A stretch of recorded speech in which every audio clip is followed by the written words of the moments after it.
Hello friends, मैं संतोष अपने channel STV संतोष में आपका स्वागत करता हूं और विश्वास दिलाता हूं कि आने वाले सभी वनडे एग्ज़ाम में मेरे इस चैनल से हूबहू क्वेश्चन आपको देखने को मिल सकते हैं। तो चलिए क्वेश्चन की शुरुआत करते हैं। आज का पहला क्वेश्चन है, किसी वर्ष की उन तिथियों को क्या कहते हैं जिनमें रात और दिन की लंबाई में सर्वाधिक अंतर होता है? तो इसका सही आंसर होगा दोस्तों संक्रांति।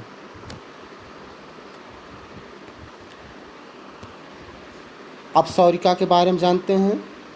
अपसौरिका वह स्थिति होती है जब सूर्य और पृथ्वी के बीच अधिकतम दूरी हो जाती है और यह स्थिति 4 जुलाई को घटित होती है। विषुव के बारे में जानते हैं। विषुव वह स्थिति है जब सूर्य की रोशनी विषुवत रेखा पर लंबवत पड़ती है, उस स्थिति को हम विषुव कहते हैं। उपसौरिका में पृथ्वी और सूर्य के बीच न्यूनतम दूरी रहती है और यह स्थिति 3 जनवरी को देखने को मिलती है। संक्रांति 2 प्रकार की होती है, कर्क संक्रांति, मकर संक्रांति। कर्क संक्रांति कर्क रेखा पर घटित होती है, मकर संक्रांति मकर रेखा पर घटित होती है। चलते हैं दूसरे क्वेश्चन पर। दूसरा क्वेश्चन, 1 डिग्री अक्षांश कितने किलोमीटर को दर्शाता है? तो इसका सही आंसर होगा 111.3 किलोमीटर। वहीं पे हम देशांतर की बात करते हैं। 1 डिग्री देशांतर के मध्य 111 लगभग 111 किलोमीटर की दूरी पाई जाती है, लेकिन 111 किलोमीटर हर जगह पे नहीं पाई जाती। 111 किलोमीटर विषुवत रेखा पर जो डिस्टेंस नापी जाती है वहाँ पे पाई जाती है। चलते हैं तीसरे क्वेश्चन पर। तीसरा क्वेश्चन है, सूर्य में हाइड्रोजन और हीलियम का अनुपात कितना होता है? ध्यान से पढ़िए, हाइड्रोजन और हीलियम। तो इसका सही आंसर होगा 3:1। सूर्य में हाइड्रोजन ज़्यादा मात्रा में पाया जाता है। चलते हैं चौथे क्वेश्चन पर। चौथा क्वेश्चन है, वर्ष का सबसे बड़ा दिन है? तो इसका सही आंसर होगा 21 जून। 21 जून, हाँ दोस्तों। हम इसके बारे में थोड़ा डिटेल में जाते हैं कि जब सूर्य विषुवत रेखा से उत्तरायण या दक्षिणायन होता है, अगर सूर्य उत्तरायण हो रहा है अर्थात उत्तरी अक्षांश में है, तो उस समय सबसे लंबा दिन पाया जाएगा। तो 21 जून यह स्थिति होती है जब अधिकतम सूर्य उत्तरायण होता है, तो उत्तरी अक्षांश में सबसे लंबा दिन 21 जून को पाया जाएगा। इसी प्रकार दक्षिणी अक्षांश में सबसे छोटा दिन 21 जून को पाया जाएगा और उत्तरी अक्षांश में 22 दिसंबर को सूर्य की स्थिति बिल्कुल नगण्य पाई जाती है। इसलिए 22 दिसंबर उत्तरी अक्षांश में सबसे छोटा दिन पाया जाएगा और वहीं 22 दिसंबर दक्षिणी अक्षांश में सबसे बड़ा दिन पाया जाएगा। कंफ्यूज मत होइएगा दोस्तों। चलते हैं 5वें क्वेश्चन पर। विश्व का चौथा सबसे बड़ा महाद्वीप कौन सा है? Option A Africa, option B Asia, option C Australia या ऑप्शन डी दक्षिण अमेरिका। तो इसका सही आंसर होगा दोस्तों दक्षिण अमेरिका।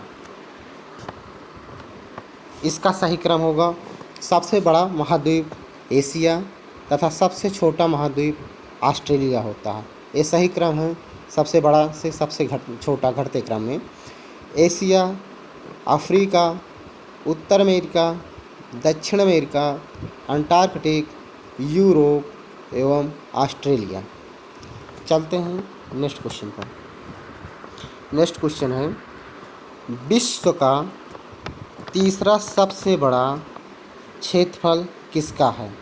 तो इसका सही आंसर होगा दोस्तों चीन। चीन क्षेत्रफल की दृष्टि से तीसरे स्थान पर है, वहीं भारत क्षेत्रफल की दृष्टि से 7वें स्थान पर है। तो पहले स्थान पर कौन सा है? पहले स्थान पर रूस है। इसका क्रम है पहले स्थान से 7वें स्थान तक। पहला रूस, कनाडा, चीन, चौथे पे अमेरिका, फिर 5वें पे ब्राज़ील, 6वें पे ऑस्ट्रेलिया, 7वें पे भारत। चलते हैं नेक्स्ट क्वेश्चन पर। नेक्स्ट क्वेश्चन है दोस्तों, निम्न में से किस सागर का जल सर्वाधिक खारा है? इसका सही आंसर होगा दोस्तों मृत सागर। जी हाँ, मृत सागर का जल सर्वाधिक खारा है। चलते हैं अपने नेक्स्ट क्वेश्चन पर। नेक्स्ट क्वेश्चन है, विश्व में ऑक्सीजन सबसे ज़्यादा कहाँ पाई जाती है? थोड़ा दिमाग लगाइए। इसका सही आंसर होगा दोस्तों दक्षिण अमेरिका। ऐसा क्यों? हम जानते हैं कि दक्षिण अमेरिका में ब्राज़ील है और ब्राज़ील में अमेजन वन पाए जाते हैं। अमेजन वन विश्व में सबसे ज़्यादा ऑक्सीजन देने वाले वन हैं और अमेजन वन को हम वर्षा वन भी तथा प्राण वन भी तथा अन्य नामों से भी जानते हैं। तो इसका सही आंसर होगा दोस्तों दक्षिण अमेरिका। चलते हैं अगले क्वेश्चन पर। निम्न में से किस ग्रह के सबसे कम उपग्रह हैं? इसका जवाब दो दोस्तों। इसका आंसर होगा ए और बी, बुध और शुक्र। जी हाँ, बुध और शुक्र के एक भी उपग्रह नहीं हैं।